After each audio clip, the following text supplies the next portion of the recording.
नमस्कार दोस्तों, स्वागत है आपका आज के मुख्य समाचार में, जिसमें सबसे पहली और बड़ी खबर में आपको बताएंगे कि जम्मू कश्मीर और लद्दाख के 4 दिवसीय दौरे के क्रम में श्रीनगर पहुंचे राष्ट्रपति। दूसरी बड़ी खबर में जिक्र होगा कि पाकिस्तान की साजिश संघर्ष विराम की आड़ में ड्रोन के जरिए जम्मू कश्मीर में आतंकियों को मुहैया करा रहा है हथियार।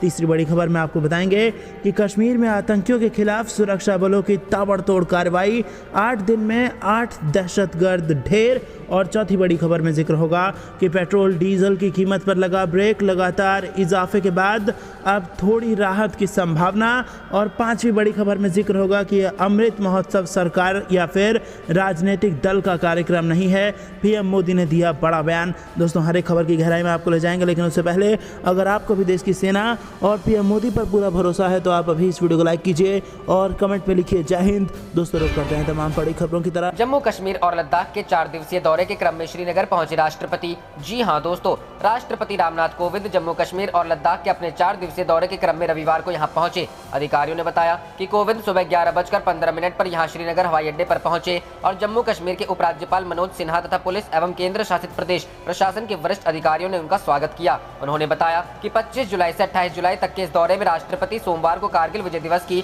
22वीं वर्षगांठ पर कारगिल युद्ध स्मारक पर श्रद्धांजलि अर्पित करने के लिए लद्दाख के द्रास जाएंगे। इससे पहले 2019 में खराब मौसम के कारण राष्ट्रपति कारगिल विजय दिवस में हिस्सा लेने के लिए द्रास नहीं जा पाए थे और इसकी जगह उन्होंने यहां बादामी बाग क्षेत्र स्थित सेना की 15वीं कोर के मुख्यालय में युद्ध स्मारक पर पुष्प चक्र अर्पित कर श्रद्धांजलि दी थी। मंगलवार को राष्ट्रपति कश्मीर विश्वविद्यालय के 19वें दीक्षांत समारोह को संबोधित करेंगे। अधिकारियों ने बताया कि राष्ट्रपति के दौरे के लिए सुरक्षा इंतजामों के तहत राजभवन जाने वाले 2 मार्गों पर यातायात को रविवार से बुधवार तक के लिए दूसरे मार्गों पर मोड़ दिया गया है। यातायात विभाग के एक अधिकारी ने बताया कि शहर के कुछ इलाकों में मार्ग परिवर्तन किया गया है। रुख करते हैं अगली खबर की तरफ। पाकिस्तान की साजिश संघर्ष विराम की आड़ में ड्रोन के जरिए जम्मू कश्मीर में आतंकियों को मुहैया करा रहा हथियार। जी हां दोस्तों, जम्मू कश्मीर के पुलिस महानिदेशक दिलबाग सिंह ने रविवार को कहा कि भारत पाक सीमा पर ड्रोन के जरिए गिराया गया आईईडी जम्मू क्षेत्र के भीड़भाड़ वाले इस बाजार में विस्फोट करने के लिए था और यह दिखाता है कि पाकिस्तान फरवरी में हुए संघर्ष विराम समझौते के बावजूद विभिन्न आतंकी समूहों तक अपनी आपूर्ति श्रृंखला को बनाए रखने की कोशिश कर रहा है। सिंह ने कहा कि लश्कर तैयबा और जैश मोहम्मद जैसे आतंकवादी समूहों के पास हथियारों और गोला बारूद की कमी हो गई है, क्योंकि पुलिस और अन्य सुरक्षा एजेंसियों ने आतंकवादी समूहों के सक्रिय सदस्यों के मॉड्यूल के कई लोगों को गिरफ्तार कर इसे रोकने में कामयाबी हासिल की है। उन्होंने पीटीआई भाषा से कहा, पिछले साल सितंबर से पाकिस्तान के राज्य प्रायोजित कुछ तत्व हथियार, गोला बारूद और यहां तक कि नकदी गिराने के लिए ड्रोन का इस्तेमाल कर रहे हैं ताकि आतंकवादी समूहों की मांगों को पूरा किया जा सके।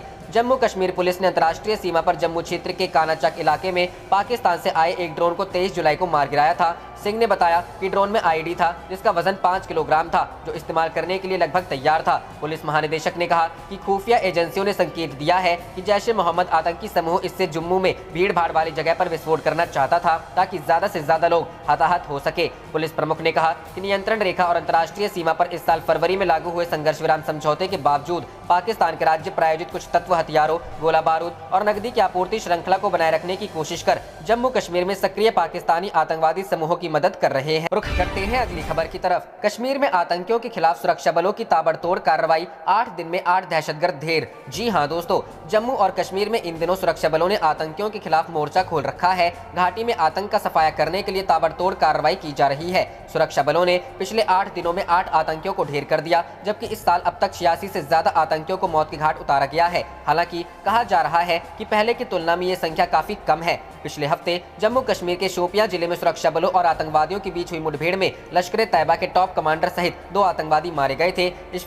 इशफाक डार उर्फ अब्बू अकरम न सिर्फ सुरक्षा बलों पर हमलों के लिए बल्कि आम नागरिकों की हत्याओं के लिए भी जिम्मेदार था। 24 जुलाई को जम्मू कश्मीर के बांदीपोरा जिले में मुठभेड़ में सुरक्षा बलों ने 3 अज्ञात आतंकवादियों को मार गिराया। मुठभेड़ में सेना का एक जवान घायल हुआ है और उत्तर कश्मीर के बांदीपोरा के सुमलर इलाके में शोख बाबा जंगल में आतंकवादियों की मौजूदगी की सूचना के बाद सुरक्षा बलों ने वहां घेराबंदी कर तलाश अभियान चलाया। अधिकारियों ने बताया कि मारे गए आतंकवादियों की पहचान और वे किस आतंकवादी संगठन से जुड़े थे इसका पता लगाया जा रहा है। जम्मू कश्मीर के बारामूला जिले के सोपोर इलाके में सुरक्षा बलों और आतंकवादियों के बीच रात भर चली मुठभेड़ में लश्कर तैयबा के शीर्ष कमांडर समेत 2 आतंकवादी मारे गए। आतंकवादियों की पहचान लश्कर के शीर्ष कमांडर वारपोड़ा के निवासी फयाज अहमद वार उर्फ रुकना उर्फ उमर और चेरपोरा बडगाम के रहने वाले शाहीन अहमद मीर उर्फ शाहीन मौलवी के रुख करते हैं अगली खबर की तरफ। बिहार पेट्रोल डीजल की कीमत पर लगा ब्रेक, लगातार इजाफे के बाद अब थोड़ी राहत की संभावना। जानिए ताज़ा रेट। जी हां दोस्तों, पेट्रोल डीजल के बड़े दामों ने आम लोगों की परेशानी बढ़ा दी है। इस बीच लगातार बढ़ती कीमतों के बीच पेट्रोल डीजल ने लगातार 7वें दिन राहत दी है। सार्वजनिक तेल कंपनियों ने शनिवार को भी तेल की कीमतों में कोई बदलाव नहीं किया है। मई के बाद इतने लंबे वक्त तक तेल की कीमतों में बदलाव नहीं हुआ है। तेल मार्केटिंग कंपनियों ने पिछले सप्ताह शनिवार को तेल की कीमतों में बदलाव किया था, तब से पेट्रोल डीजल के दाम स्थिर है। इंडियन ऑयल की वेबसाइट पर दी गई जानकारी के अनुसार शनिवार को पटना में पेट्रोल 104.31 रुपए प्रति लीटर और डीजल 95.57 रुपए प्रति लीटर पर बिका है। पिछले कुछ महीनों में पेट्रोल डीजल की कीमतों में लगातार इजाफे से परेशान आम लोगों को अगले कुछ दिनों में कुछ राहत मिल सकती है। अधिकारियों की माने तो तेल मार्केटिंग कंपनियों ने अंतर्राष्ट्रीय तेल कीमतों में आई गिरावट का मूल्यांकन करना शुरू कर दिया है और इसके परिणाम स्वरूप देश में ईंधन कीमतों पर जल्द असर दिखेगा। मई के बाद से पेट्रोल की कीमतों में जिस तरह बढ़ोतरी हुई है उससे हर आम और खास आदमी परेशान है। 1 मई से 24 जुलाई के बीच 10.85 रुपए प्रति लीटर महंगा हो गया है। वहीं डीजल की कीमत भी 8.92 रुपए प्रति लीटर बढ़कर पटना में 95.57 रुपए प्रति लीटर हो गई। बिहार के पड़ोसी राज्य यूपी की राजधानी लखनऊ में पेट्रोल का भाव 98.92 रुपए प्रति लीटर और डीजल का रेट 90.26 रुपए प्रति लीटर चल रहा था। वहीं नोएडा में पेट्रोल 99.02 रुपए प्रति लीटर बिक रहा है। वहीं कोलकाता में 25 जुलाई को प्रति लीटर पेट्रोल का भाव 102.08 रुपए प्रति लीटर पर। रुख करते हैं अगली खबर की तरफ। अमृत महोत्सव सरकार या राजनीतिक दल का कार्यक्रम नहीं, पीएम मोदी। जी हां दोस्तों, प्रधानमंत्री नरेंद्र मोदी ने आजादी के 75 साल के उपलक्ष्य में देश में चल रहे अमृत महोत्सव कार्यक्रम को भारतीयों का कार्यक्रम बताया है। उन्होंने कहा है यह किसी सरकार या राजनीतिक दल का कार्यक्रम नहीं है। प्रधानमंत्री नरेंद्र मोदी ने कहा कि अमृत महोत्सव किसी सरकार का कार्यक्रम नहीं, किसी राजनीतिक दल का कार्यक्रम नहीं, यह कोटि कोटि भारतवासियों का कार्यक्रम है। हर स्वतंत्र और कृतज्ञ भारतीयों का अपने स्वतंत्रता सेनानियों को नमन है और इस महोत्सव की मूल भावना का विस्तार तो बहुत विशाल है। ये भावना है अपने स्वाधीनता सेनानियों के मार्ग पर चलना, उनके सपनों का देश बनाना। उन्होंने कहा जैसे देश की आजादी के मतवाले स्वतंत्रता के लिए एकजुट हो गए थे, वैसे ही हमें देश के विकास के लिए एकजुट होना है। हमें देश के लिए जीना है, देश के लिए काम करना है और इसमें छोटे छोटे प्रयास भी बड़े नतीजे ला देते हैं। रोज के कामकाज करते हुए भी हम राष्ट्र निर्माण कर सकते हैं,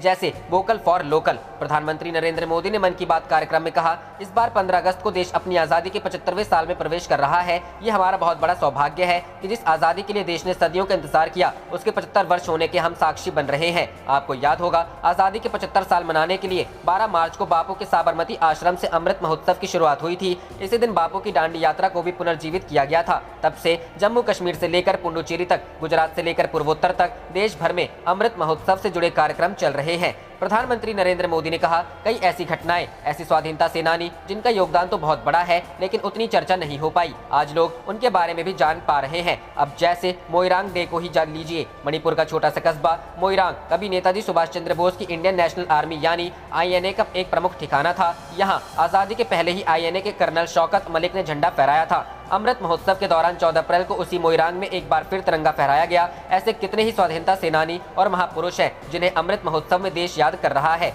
प्रधानमंत्री नरेंद्र मोदी ने कहा कि सरकार और सामाजिक संगठनों की तरफ से भी लगातार इससे जुड़े कार्यक्रम आयोजित किए जा रहे हैं। ऐसा ही एक आयोजन इस बार 15 अगस्त को होने जा रहा है। ये एक प्रयास है राष्ट्रगान से जुड़ा हुआ। सांस्कृतिक मंत्रालय की कोशिश है कि इस दिन ज्यादा से ज्यादा भारतवासी मिलकर राष्ट्रगान गाएं। इसके लिए एक वेबसाइट भी बनाई गई है, राष्ट्रगान.in। इस वेबसाइट की मदद से आप राष्ट्रगान गाकर उसे रिकॉर्ड कर पाएंगे, इस अभियान से जुड़ पाएंगे। प्रधानमंत्री ने कहा, हमारे देश के स्थानीय उद्यमियों, आर्टिस्टों, शिल्पकारों, बुनकरों को सपोर्ट करना हमारे सहज स्वभाव में होना चाहिए। 7 अगस्त को आने वाला नेशनल हैंडलूम डे एक ऐसा अवसर है जब हम प्रयास पूर्वक भी ये काम कर सकते हैं। नेशनल हैंडलूम डे के साथ बहुत ऐतिहासिक पृष्ठभूमि जुड़ी हुई है। इसी दिन 1905 में स्वदेशी आंदोलन की शुरुआत। रुख करते हैं अगली खबर की तरफ। यूपी अयोध्या से विधानसभा चुनाव लड़ सकते हैं सीएम योगी, दिग्गज नेताओं को उतारने की तैयारी में बीजेपी। जी हां दोस्तों, यूपी विधानसभा चुनाव में अब लगभग 7 महीने से भी कम वक्त बचा है। प्रदेश में जैसे जैसे सियासी पारा चढ़ने लगा है, वैसे ही अटकलों का दौर भी शुरू हो गया है। Bharatiya Janata party action mode में आ गई है,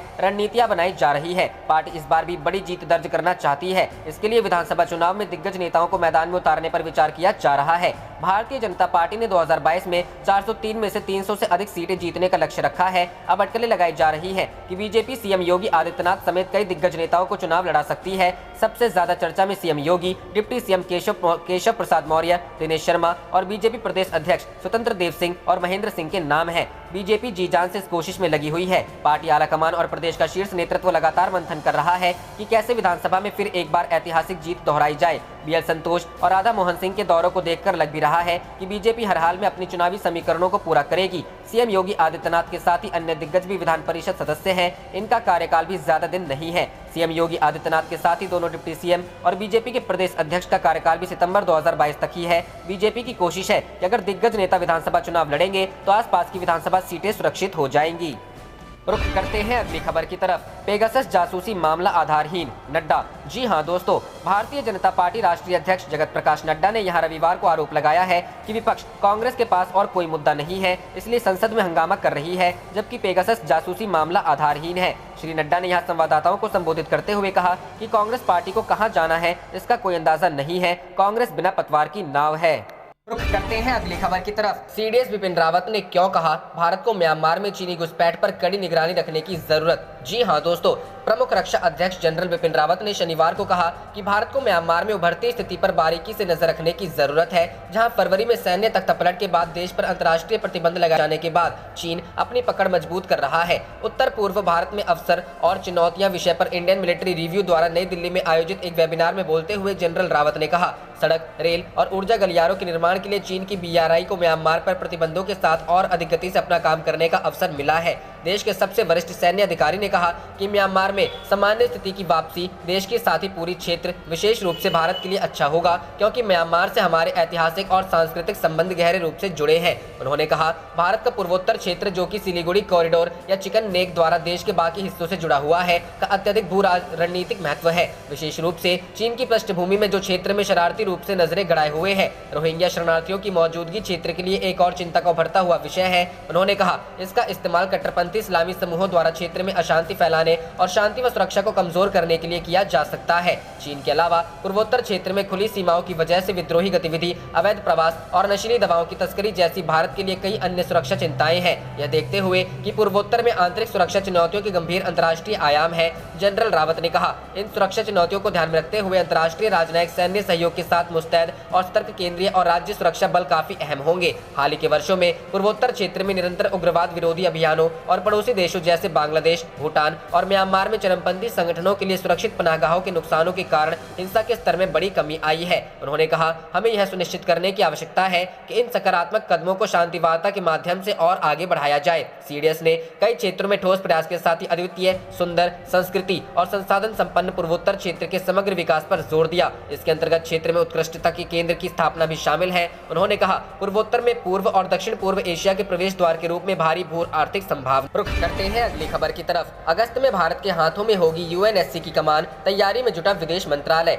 आतंकवाद व अफगान पर धार होगी तेज। जी हां दोस्तों, जनवरी 2021 में 2 वर्षों के लिए संयुक्त राष्ट्र सुरक्षा परिषद के 2 वर्षों के लिए अस्थायी सदस्य बनने के बाद जिस वक्त का भारत इंतजार कर रहा था, वह अब आने वाला है। संयुक्त राष्ट्र के नियमों के मुताबिक भारत अगस्त 2021 में 1 महीने के लिए UNSC की अध्यक्षता संभालेगा। भारतीय विदेश मंत्रालय इस अवसर का भारतीय कूटनीति के लिहाज से भरपूर इस्तेमाल करने की रणनीति बनाने में लगा है। इस दौरान भारत आतंकवाद को फंडिंग, समुद्री सुरक्षा और अफगानिस्तान के मुद्दे को खास तौर पर उठाएगा। ये सभी मुद्दे भारत के मौजूदा व दीर्घकालिक हितों के सीधे तौर पर जुड़े हुए हैं। इन मुद्दों पर सुरक्षा परिषद के तहत होने वाले आयोजनों में पीएम नरेंद्र मोदी, विदेश मंत्री एस जयशंकर और विदेश सचिव हर्ष श्रृंगला भारत का प्रतिनिधित्व करेंगे। भारत अपनी तैयारियों को लेकर कितना गंभीर है, इसका अंदाजा इस बात से लगाया जा सकता है कि विदेश सचिव श्रृंगला हाल ही में न्यूयॉर्क स्थित संयुक्त राष्ट्र के कार्यालय का दौरा करके आए हैं। इस दौरान श्रृंगला ने उन देशों के प्रतिनिधियों से खास तौर पर मुलाकात की जिनकी मदद की दरकार भारत को अपनी अध्यक्षता के दौरान विभिन्न मुद्दों पर होगी। उन्होंने भारत के महत्वपूर्ण रणनीतिक साझेदार देश फ्रांस की अध्यक्षता में लीबिया पर हुई बैठक में भाग लेकर फ्रांस के साथ अपनी प्रतिबद्धता दिखाई। इस दौरान उन्होंने फ्रांस के विदेश मंत्री जान-बेल ले ड्रां के साथ वार्ता की और अगस्त में भारत की अगुवाई में होने वाली बैठकों में हिस्सा लेने के लिए उन्हें आमंत्रित भी किया। उन्होंने संयुक्त राष्ट्र के महासचिव एंटोनियो गुतरेस के साथ अलग से मुलाकात की और भारत की अध्यक्षता में उठाए जाने वाले मुद्दों के बारे में खास तौर पर चर्चा की। कूटनीतिक सूत्रों ने बताया कि विदेश मंत्री की हाल ही में हुई मॉस्को यात्रा के दौरान रूस के विदेश मंत्री के साथ भारतीय एजेंडे पर बात हुई है। ब्रिटेन के साथ भी भारत इस बारे में कूटनीतिक संपर्क में है। श्रृंगला ने अमेरिका में ब्रिटेन के विदेश राज्य मंत्री से मुलाकात की थी। अगले हफ्ते जयशंकर और अमेरिकी विदेश मंत्री एंटोनी ब्लिंकन के बीच की बैठक में भी यह एक अहम मुद्दा रहेगा। यूएनएससी के स्थायी सदस्यों में सिर्फ चीन ही ऐसा देश है जिसके साथ भारत ने इस बारे में अभी तक विमर्श नहीं किया है। अगस्त 2021 में विदेश मंत्री जयशंकर और विदेश सचिव की अमेरिका यात्रा की भी पूरी संभावना है। ये दोनों भारत के हितों को प्रभावित करने वाली बैठकों की अहमियत के मुताबिक वहां शिरकत करें। रुख करते हैं अगली खबर की तरफ। ड्रोन गतिविधि पर भारत ने जताई आपत्ति, बीएसएफ और पाक रेंजर की कमांड स्तर बैठक में उठाया मुद्दा। जी हां दोस्तों, जम्मू कश्मीर की सुचेतगढ़ सीमा पर बीएसएफ और पाक रेंजर सेक्टर के पास कमांडर स्तर की शनिवार को बैठक हुई। बैठक के दौरान दोनों सीमा सुरक्षा बलों के कमांडरों ने पाक ड्रोन गतिविधियों, सीमा पार से पाकिस्तान द्वारा आतंकवादी गतिविधियों, पाकिस्तान द्वारा सुरंगों की खुदाई और सीमा प्रबंधन से संबंधित अन्य मुद्दों पर चर्चा की। कमांडर लेवल की बैठक में फैसला लिया गया कि जब भी जरूरत होगी तब ऑपरेशन मामलों को हल करने के लिए फील्ड कमांडरों के बीच तत्काल बातचीत को फिर से एक्टिव किया जाएगा। बैठक सौहार्दपूर्ण, सकारात्मक और रचनात्मक माहौल में हुई और दोनों पक्ष पहले डीजी स्तर की वार्ता में लिए गए फैसलों को जल्द लागू करने के लिए सहमत हुए। साथ ही अंतर्राष्ट्रीय सीमा पर शांति और सद्भाव बनाए रखने के लिए प्रतिबद्धता दिखाई। बैठक में पाकिस्तान द्वारा की जा रही ड्रोन की गतिविधियों को लेकर बीएसएफ के अधिकारियों ने कड़ा विरोध जताया। इस बैठक में बीएसएफ प्रतिनिधिमंडल सुरक्षा बल के डीआईजी सुरजीत सिंह और पाकिस्तानी रेंजर्स के प्रतिनिधिमंडल का नेतृत्व सियालकोट सेक्टर के ब्रिगेडियर मुराद हुसैन ने किया। डीजीएमओ द्वारा सीज फायर समझौते की घोषणा के बाद दोनों देशों की सीमा सुरक्षा बलों के बीच यह पहली कमांडर स्तर की बैठक थी। मालूम हो कि हाल ही के दिनों में जम्मू कश्मीर में कई पाकिस्तान द्वारा रची जा रही साजिशों को नाकाम किया गया है। सुरक्षा बलों ने कई पाकिस्तानी ड्रोन को मार गिराए हैं। वहीं जम्मू के एयरबेस पर पाकिस्तानी ड्रोन के जरिए से हमले भी किए गए थे। विस्फोट की तीव्रता इतनी तेज थी कि बिल्डिंग की छत पर छेद तक हो गया था। रुख करते हैं अगली खबर की तरफ। भोपाल में 110 रुपए पार पेट्रोल, डीजल भी ऐतिहासिक ऊंचाई पर। जाने आज का भाव। जी हां दोस्तों, तेल विपणन कंपनियों ने पिछले 8 दिनों से पेट्रोल डीजल की कीमतों में बढ़ोतरी को रोका हुआ है। इस बीच पिछले कुछ दिनों से कच्चे तेल में थोड़ी मजबूती आई है और इससे तेल विपणन कंपनियों द्वारा कीमतों में कटौती को रोका जा सकता है। रविवार को कीमतों में कोई बदलाव नहीं होने से दिल्ली में पेट्रोल 101.84 रुपए प्रति लीटर पर रहा, जबकि डीजल 89.87 रुपए प्रति लीटर पर रहा। पिछले रविवार से पेट्रोल की कीमत स्थिर है। पिछली बार 17 जुलाई को पेट्रोल में 30 पैसे प्रति लीटर की बढ़ोतरी हुई थी, जबकि डीजल की कीमतों में कोई बदलाव नहीं हुआ। हालांकि ईंधन की कीमतों में वृद्धि में ठहराव का एक मुख्य कारण वैश्विक तेल की कीमतों में 10% से अधिक की गिरावट है, जिसमें बेंचमार्क क्रूड कुछ ही सप्ताह पहले $77 प्रति बैरल के उच्च स्तर से $69 प्रति बैरल पर आ गया है। मजबूत मांग अनुमानों पर यह फिर से बढ़कर $74 प्रति बैरल हो गया था। मुंबई में जहां पेट्रोल की कीमतें 29 मई को पहली बार 100 रुपए का आंकड़ा पार कर गई, ईंधन की कीमत 107.83 रुपए प्रति लीटर है। शहर में डीजल की कीमत भी 97.45 रुपए है, जो महानगरों में सबसे ज्यादा है। वहीं सभी महानगरों में पेट्रोल की कीमतें अब 100 रुपए प्रति लीटर के आंकड़े को पार कर गई है। वहीं राजस्थान, ओडिशा और मध्य प्रदेश के कुछ हिस्सों में डीजल भी 100 रुपए प्रति लीटर के पार जा पहुंचा। रुख करते हैं अगली खबर की तरफ। यूपी, दिल्ली, एमपी सहित इन राज्यों में आज भारी बारिश का अलर्ट। जाने आपके राज्य में कैसा रहेगा मौसम। जी हां दोस्तों, देश के कई हिस्सों में भारी बारिश के बीच अब उत्तर भारत के मैदानी इलाकों और पर्वतीय क्षेत्रों में बारिश की गतिविधियां बढ़ेंगी। मौसम विभाग के मुताबिक कोंकण, गोवा और पास में महाराष्ट्र के अंदरूनी इलाकों सहित पश्चिमी तट तेज बारिश से राहत मिलने के आसार हैं। पिछले कुछ दिनों में महाराष्ट्र में भारी बारिश ने कई लोगों की जान ले ली है तथा कई इलाके पूरी तरह डूब गए और संपत्ति को नुकसान पहुंचा है। मौसम विभाग के मुताबिक राजस्थान, मध्य प्रदेश, गुजरात और उत्तर प्रदेश के कुछ हिस्सों सहित उत्तर भारत के मैदानी इलाकों के कई अन्य राज्यों में आज यानी रविवार से बारिश की गतिविधि बढ़ने की भविष्यवाणी की है। आईएमडी ने मध्य प्रदेश के 24 जिलों के लिए ऑरेंज अलर्ट जारी किया है। मौसम विभाग ने अपने पूर्वानुमान में कहा कि जुलाई तक गुजरात में तेज बारिश होने की संभावना है और कुछ इलाकों में भारी बारिश हो सकती है और इसके बाद बारिश में कमी के आसार हैं। उसके मुताबिक पूर्वी राजस्थान में 26 जुलाई तक तेज बारिश होने के आसार हैं, जबकि कुछ इलाकों में भारी बारिश की संभावना है और इसके बाद वर्षा कम होगी। आईएमडी ने बताया कि 25 से 28 जुलाई के दौरान उत्तराखंड में बारिश होने की संभावना है और कहीं कहीं भारी बारिश हो सकती है। वहीं हिमाचल प्रदेश, हरियाणा और पश्चिमी उत्तर प्रदेश में 26 से 28 जुलाई को और पंजाब तथा पूर्वी उत्तर प्रदेश में 27 से 28 जुलाई को बारिश के आसार हैं। उसने कहा कि 27 और 28 जुलाई को हिमाचल प्रदेश और उत्तराखंड में कहीं कहीं अत्यधिक भारी बारिश हो सकती है। रुख करते हैं अगली खबर की तरफ। ड्रैगन की चालबाजी से निपटने को भारत तैयार, लद्दाख में तैनात किए 15,000 से ज्यादा जवान। जी हां दोस्तों, पूर्वी लद्दाख में चीनी आक्रमण को रोकने के लिए भारतीय सेना ने आतंकवाद विरोधी अभियान वाली अपनी यूनिट्स को जम्मू कश्मीर से पूर्वी लद्दाख सेक्टर में ट्रांसफर कर दिया है। इंडिया टुडे को सूत्रों ने बताया, जम्मू कश्मीर स्थित आतंकवाद विरोधी गठन से लगभग 15,000 सैनिकों को कई महीने पहले लद्दाख क्षेत्र में चीनी आक्रमण से निपटने के लिए ले जाया गया था। लद्दाख सेक्टर में पिछले कुछ समय से सैनिकों को तैनात किया गया है और ये जवान पीपुल्स लिबरेशन आर्मी द्वारा भविष्य में किसी भी कदम का प्रभावी ढंग से मुकाबला करने के लिए लेह स्थित 14 कोर मुख्यालय की सहायता करेंगे। पूर्वी लद्दाख में पिछले साल अप्रैल महीने से चीन ने चालबाजी करने की शुरुआत की थी। कई महीनों तक चली बातचीत के बाद कुछ पॉइंट्स पर चीनी सैनिक पीछे हटे, लेकिन अभी भी कई पॉइंट्स हैं जहां पर दोनों देशों की सेनाएं आमने सामने की स्थिति में है। चीन की आक्रामकता को देखते हुए भारत ने एक डिवीजन के बजाय अतिरिक्त बख्तरबंद और अन्य तत्वों के साथ 2 पूर्ण डिवीजनों के आधार पर जवानों की संख्या में बढ़ोतरी की है। भारतीय सेना की 17 माउंटेन स्ट्राइक कोर को चीन सीमा पर किसी भी अनहोनी से निपटने के लिए 10,000 अतिरिक्त सैनिकों के रूप में एक बड़ा बूस्ट मिला है। 17 माउंटेन स्ट्राइक कोर भारतीय सेना की एकमात्र स्ट्राइक कोर है जो युद्ध की स्थिति में चीन के खिलाफ आक्रामक अभियान चलाने के लिए जिम्मेदार है। इसकी ताकत ऐसे समय में बढ़ाई गई है जब भारत और चीन पिछले 1 साल से अधिक समय से सैन्य गतिरोध में लगे हुए हैं। पिछले साल से सीमा पर बड़ी संख्या में भारतीय और चीनी सैनिक तैनात हैं। मथुरा स्थित वन स्ट्राइक कोर को भी उत्तरी सीमा की ओर फिर से किया गया है, जबकि इसकी एक बख्तरबंद फॉर्मेशन इसके पास बनी रहेगी। इसके अलावा अन्य सेक्टरों में फॉर्मेशन और सैनिकों की तैनाती को भी मजबूत किया गया है। पैंगोंग झील के दक्षिणी किनारे पर भारत के सामरिक अभियानों के कारण भारतीय सेना चीनी सेना को पीछे हटाने में कामयाब रही है। अब दोनों पक्षों के बीच क्षेत्र में अन्य पॉइंट से डिसएंगेजमेंट और तनाव को कम करने के लिए बातचीत चल रही है। रुख करते हैं अगली खबर की तरफ। जम्मू कश्मीर और लद्दाख के दौरे पर जाएंगे राष्ट्रपति रामनाथ कोविंद, सुरक्षा के होंगे कड़े इंतजाम। जी हां दोस्तों, राष्ट्रपति रामनाथ कोविंद 25 जुलाई से लेकर 28 जुलाई तक जम्मू कश्मीर और लद्दाख के दौरे पर रहेंगे। शनिवार को इसकी आधिकारिक घोषणा की गई। जानकारी के मुताबिक 25 जुलाई को रामनाथ कोविंद जम्मू कश्मीर पहुंचेंगे। इसके बाद 26 जुलाई को राष्ट्रपति रामनाथ कोविंद कारगिल विजय दिवस की 22वीं वर्षगांठ पर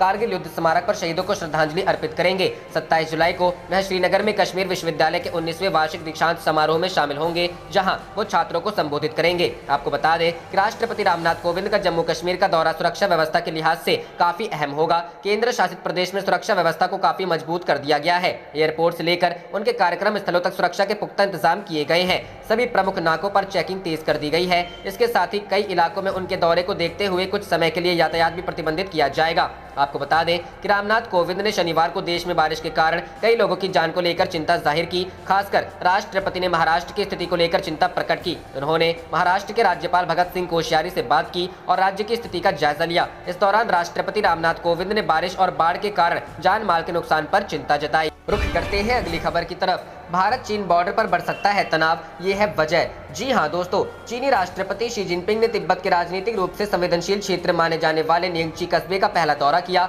चीन के लिए यह इलाका रणनीतिक रूप से बेहद अहम है। अपने पहले दौरे के बाद शी जिनपिंग ने माना कि इस इलाके में विकास कार्यों और स्थायी स्थिरता को सुधारने की जरूरत है। पठारी क्षेत्र में विकास कार्यों को तेज करना जरूरी है। शी जिनपिंग बुधवार से तिब्बत में ही थे, लेकिन उनकी इस महत्वाकांक्षी यात्रा को चीन के आधिकारिक मीडिया ने संवेदनशील बताते हुए यात्रा के आखिरी दिन शुक्रवार तक बेहद गुप्त रखा, जिससे किसी भी तरह के कयास न लगाए जा सके। बुधवार को शी जिनपिंग ने शहर के कई स्थानों का दौरा करने के बाद भारतीय सीमा से कुछ ही दूरी पर स्थित सीधे नियंगची कस्बे के लिए उड़ान भरी। बाद में उन्होंने हाल ही में शुरू की गई हाई स्पीड बुलेट ट्रेन से तिब्बत की राजधानी ल्हासा की यात्रा की। चीन की शिन्हुआ समाचार एजेंसी के मुताबिक चीन के राष्ट्रपति शी जिनपिंग ने तिब्बत की पार्टी और देश के इतिहास में पहली बार शांतिपूर्ण मुक्ति की 70वीं वर्षगांठ के सिलसिले में तिब्बत स्वायत्त क्षेत्र का दौरा किया। रिपोर्ट में कहा गया कि यह अपनी यात्रा के दौरान शी जिनपिंग ने चीन की सत्तारूढ़ कम्युनिस्ट पार्टी के दिशा निर्देशों को पूरी तरह से लागू करने पर जोर दिया। उन्होंने कहा कि एक नए युग में तिब्बत पर शासन करने और पठारी क्षेत्र के लिए स्थायी स्थिरता और उच्च गुणवत्ता वाले विकास का एक नया अध्याय लिखने की जरूरत है। चीन पर दुरुस्त और मुख्य रूप से बौद्ध हिमालय क्षेत्र में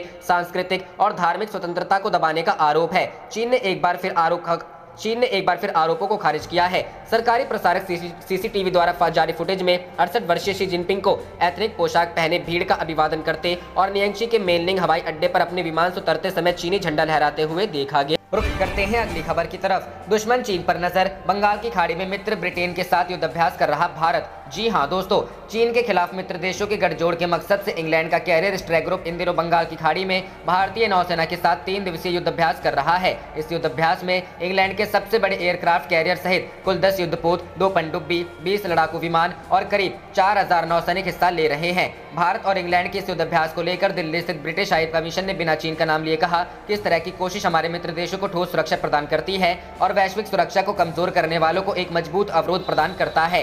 हाई कमीशन ने बयान जारी कर कहा कि लोकतांत्रिक मूल्यों की रक्षा करने और साझा खतरों से निपटने के लिए ही कैरियर स्ट्राइक ग्रुप की हिंद प्रशांत क्षेत्र में तैनाती की गई है। साथ ही भारत, सिंगापुर, दक्षिण कोरिया और जापान जैसे देशों के साथ इंग्लैंड का एंगेजमेंट बढ़ रहा है। इससे यूके के लिए व्यापारिक अवसरों को भी खोजा जा सकता है। जानकारी के मुताबिक 3 दिवसीय इस मैरीटाइम एक्सरसाइज में भारत और इंग्लैंड की नौसेनाएं मल्टीशिप, समुद्री हवाएं और सब सरफेस यानी समंदर के नीचे मैरीटाइम ड्रिल में हिस्सा लेंगी। इस तरह की एक्सरसाइज से दोनों देशों की नौसेनाओं के बीच बेहतर समन्वय और सहयोग बढ़ाने में मदद करती है। खास बात यह है कि भारतीय नौसेना का एक युद्धपोत अगले महीने इंग्लैंड के समंदर में रॉयल नेवी के साथ युद्धाभ्यास करेगा। आपको बता दें कि इंग्लैंड का कैरियर स्ट्राइक ग्रुप पहली बार 26,000 नॉटिकल मील की यात्रा पर निकला है। इस दौरान भूमध्य सागर से लेकर हिंद महासागर और हिंद प्रशांत क्षेत्र की करीब 40 देशों की नौसेनाओं के साथ ये कैरियर स्ट्राइक ग्रुप युद्धाभ्यास करेगा। भारतीय नौसेना के साथ 3 दिवसीय युद्धाभ्यास उसी का हिस्सा है। इंग्लैंड के chief of joint operations vice admiral sir Ben Key ने बयान में कहा कि यूके और भारत प्रमुख रक्षा साझेदार है और कैरियर स्ट्राइक ग्रुप की तैनाती ग्लोबल ब्रिटेन का एक प्रतीक है जो भारत इंडो पैसिफिक के प्रति हमारी प्रतिबद्धता को प्रदर्शित करता है और अंतर्राष्ट्रीय व्यवस्था के लिए खतरों का सामना करता है। इंग्लैंड के कैरियर स्ट्राइक ग्रुप में HMS queen Elizabeth aircraft carrier के अलावा 6 युद्धपोत, एक पनडुब्बी शामिल है। इसके अलावा इस ग्रुप में अमेरिका का एक डेस्ट्रॉयर और नीदरलैंड का फ्रिगेट भी शामिल है। साथ ही इस ग्रुप के साथ fifth generation fighter aircraft F-35B lightning भी शामिल है। आप देख रहे थे आपका अपना चैनल जय हिंद जय भारत।